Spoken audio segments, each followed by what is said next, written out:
ఉంటుంది. మరి మనకు ఎందుకు అందరికీ సేమ్ టైం కదా! ఎందుకు అంటే ఈ టైం అనేది ఎవ్వరు పట్టి బంధించుకొని సేవ్ చేసుకోవడానికి అవకాశం లేదు.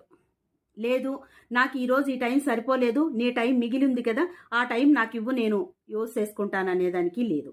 ఎందుకు అంటే ఎప్పుడైతే మనకొక లక్ష్యం అనేది లేకుండా ఉంటుందో, లక్ష్యం ఉన్నవాళ్ళు మన టైంని, మన ఎనర్జీని సద్వినియోగం చేసుకుంటారు. కాబట్టి వాళ్ళు మనకంటే 2 అడుగులు ముందుంటారు.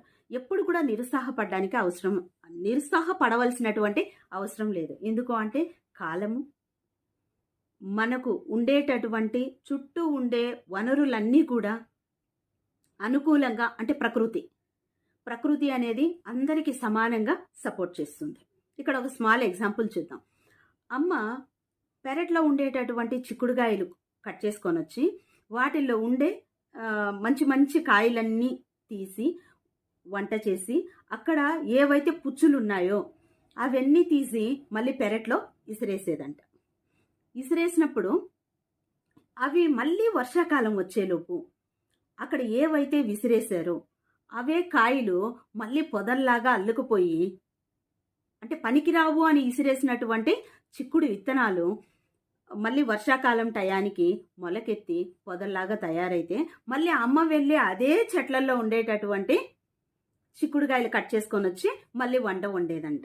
అంటే ప్రతి దానికి ఒక టైం వస్తుంది, ప్రతి ఒక్కరికి అవకాశాలు ఉన్నాయి. అప్పటి వరకు ఓపికతో అంటే చూస్తూ కూర్చుంటే మనం ఏది కూడా అచీవ్ చేయలేం. మనం ఏదైతే చేయాలి అనుకున్నామో, ఎలా చేయాలి అనుకున్నామో, ఆ చేయడానికి కావలసినటువంటి వనరులు ఏంటి అనేది మనం సమకూర్చుకోగలిగితే 100% హ్యాపీగా ఉంటుంది. మన లైఫ్లో కూడా మనం ఏదైనా 1-2 సార్లు ఏదైనా ప్రాబ్లం ఎదురైనా, మనసును బాధ పెట్టేటటువంటి కొన్ని విషయాలు జరిగినా వాటిని తట్టుకొని నిలబడగలిగితే కొద్ది రోజుల తర్వాత మహా అద్భుతమైనటువంటి, అంటే ఈ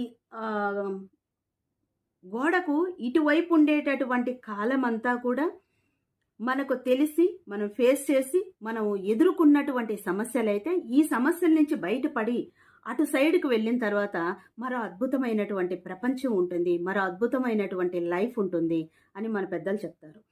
అంటే ఇక్కడ ఒక స్మాల్